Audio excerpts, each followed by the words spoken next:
అదేవిధంగా ముందుగా మరి ఈ రోజున జన్మదిన శుభాకాంక్షలు జరుపుకున్నటువంటి తెలుగుదేశం పార్టీ రాష్ట్ర నాయకులు నారా లోకేష్ గారికి జన్మదిన శుభాకాంక్షలు తెలియజేస్తున్న నర్సాపురం నియోజక జనసేన పార్టీ పరంగా. అదేవిధంగా ఈ రోజున అటు తెలుగుదేశం పార్టీ జనసేన పార్టీ రెండు పార్టీలతోటి కలిపి ఒక కమిటీని ఏర్పాటు చేయడం జరిగింది, సమన్వయ కమిటీని. అంటే ఎందుకంటే మరి గతంలో చూసాం, తెలుగుదేశం పార్టీ అధినాయకులు చంద్రబాబు నాయుడు గారు, జనసేన పార్టీ అధినాయకులు పవన్ కళ్యాణ్ గారు ఇరువురు కూడా రాష్ట్ర ప్రజల శ్రేయస్సు కోసం, ప్రజలకు మంచి చేయాలన్న ఆలోచనతోటి, రాబోయే రోజుల్లో మంచి పరిపాలన వాళ్ళ ఆలోచనతోటి ఈరోజు రెండు పార్టీల నుంచి కూడా ఒక కూటమితో రాబోయే 2024 ఎలక్షన్స్లో కలిసి ప్రయాణం చేయడానికి ఇరువురు నాయకులు కూడా మరి ముందుకు రావడం కూడా అది ఆంధ్ర రాష్ట్ర ప్రజలకు ఒక గొప్ప విషయంగా మనందరూ కూడా గుర్తు చేసుకోవాల్సిన అవసరం ఉంది. అంటే వాళ్ళ పరిపాలన చూస్తున్నాం మనం, జగన్మోహన్ రెడ్డి గారి పరిపాలన. మరి ఆ రోజు ప్రతి ఒక్కరిని కూడా కలిసి ఒక్క అవకాశం ఇవ్వమని చెప్పి ప్రజలను నమ్మించి అధికారంలోకి వచ్చిన జగన్మోహన్ రెడ్డి ఈ దాదాపు 5 సంవత్సరాల లోపు రాష్ట్రాన్ని నాశనం చేసిన పరిస్థితి మన రాష్ట్ర ప్రజలందరూ కూడా చూస్తున్నారు. మరి అలాంటి పరిస్థితుల్లో ఈ రాష్ట్రాన్ని బాగు చేయాలి, రాష్ట్ర ప్రజలకు అండగా ఉండాలన్న ఆలోచనతోటి ఏదైతే తెలుగుదేశం పార్టీ నాయకులు చంద్రబాబు నాయుడు గారు కానీ, జనసేన పార్టీ పవన్ కళ్యాణ్ గారు కానీ రెండు పార్టీలతో కూటమితో ప్రయాణం చేయాలన్న ఆలోచనతోటి ముందుకు రావడం కూడా మనందరూ కూడా గుర్తు చేసుకోవాల్సిన అవసరం ఉంది.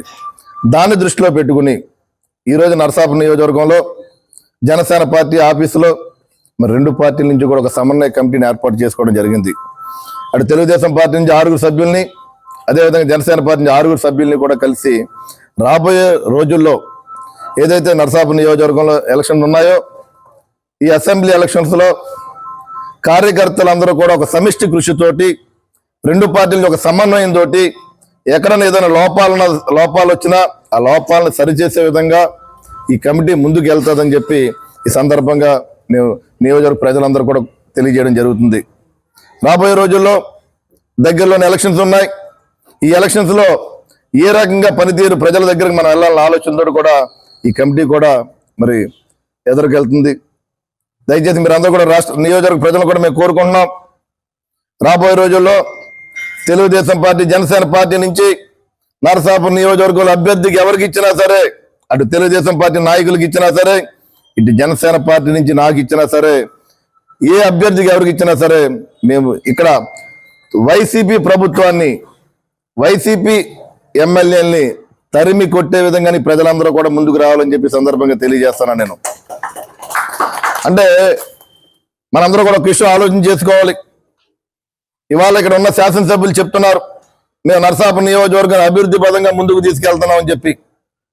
మేము రెండు పార్టీల నుంచి ఒకటే అడుగుతున్నాం మిమ్మల్ని, ఏ రకంగా ఈ నర్సాపురం నియోజకవర్గం అభివృద్ధి పదంలో తీసుకెళ్లారని చెప్పి మీరు మరి ఇక్కడ ఉన్న ఎమ్మెల్యే గారు ఆలోచన చేయవలసిందిగా మేము జనసేన రెండు పార్టీల నుంచి కోరుతున్నాం. ఎక్కడ అభివృద్ధి లేదు నర్సాపురం నియోజకవర్గంలో, త్రాగునీరు ఏ గ్రామంలో కూడా త్రాగునీరు లేదు. అదేవిధంగా రోడ్లు కూడా ఎక్కడ సరైన పరిస్థితి, రోడ్లు కూడా ఎక్కడ లేని పరిస్థితి. అదేవిధంగా జిల్లా చూసుకున్నాం, ఏదైతే నర్సాపురం జిల్లా కేంద్రంగా అవకాశం ఉందో, ప్రతి పార్లమెంట్ జిల్లా కేంద్రం చేసిన పరిస్థితి ఉందో, అలాంటి పరిస్థితుల్లో కూడా ఏదైతే ఈ నర్సాపురం జిల్లా కేంద్రాన్ని పక్క గ్రామాన్ని భీమవరం ఇవ్వడం కూడా ఎంత దారుణమైన పరిస్థితిలో కూడా నర్సాపురం ప్రజలందరూ కూడా ఆలోచన చేసుకోవాల్సిందిగా ఈ సందర్భంగా జనసేన పార్టీ తెలుగుదేశం పార్టీ నుంచి మేము కోరుతున్నాం. మేము అదేవిధంగా మెడికల్ కాలేజీ చూసుకుందాం, మెడికల్ కాలేజీని తీసుకొచ్చాయని చెప్పారు శాసనసభ్యులు. ఎక్కడ కూడా అలాంటి మెడికల్ కాలేజీని కూడా పక్క గ్రామైన పాలకులు పక్క తీసుకెళ్లిన సందర్భం కూడా మనందరూ కూడా గుర్తు చేసుకోవాల్సిన అవసరం ఉంది. మరొక విషయం ఏంటంటే, గౌరవ ముఖ్యమంత్రి వర్యులు జగన్మోహన్ రెడ్డి గారు నరసాపురం నియోజకవర్గం వచ్చారు. ఆ రోజున దాదాపుగా 3,300 కోట్ల రూపాయలు శంకుస్థాపనలు చేసిన సందర్భం కూడా మనందరూ రాష్ట్ర ప్రజలందరూ గుర్తు చేసుకోవాల్సిన అవసరం ఉంది. ఒక్క శంకుస్థాపనలు ఏదన్నా కట్టించారని చెప్పి మేము రెండు పార్టీల నుంచి కూడా మేము ప్రశ్నిస్తున్నాం. మీరు ప్రజల్ని ఒక ఓటు హక్కుగానే భావిస్తున్నారు తప్ప కానీ ఏదైతే గతంలో ఇంటింటికి తిరిగి జగన్మోహన్ రెడ్డి గారు ఒక్క అవకాశం ఇవ్వమని చెప్పి ప్రజలకు అన్ని రకాలుగా అండగా ఉంటామని చెప్పిన జగన్మోహన్ రెడ్డి, అదేవిధంగా ఏదైతే నరసాపురం వచ్చినప్పుడు కూడా నరసాపురం ముందుగా మా జాతీయ కార్యదర్శి నారా లోకేష్ గారికి జన్మదిన శుభాకాంక్షలు చెప్తూ, ఇవాళ జనసేన పార్టీ ఆఫీస్లో జనసేన పార్టీ, తెలుగుదేశం పార్టీ రేపు ఎలక్షన్కి ఏ విధంగా సమాయత్తం అవ్వాలి, సమన్వయం ఏ విధంగా పటిష్టపరచాలి, కార్యాచరణ ఏ విధంగా రూపుదిద్దుకోవాలి అనే దాని మీద డిస్కషన్ చేయడం జరిగింది.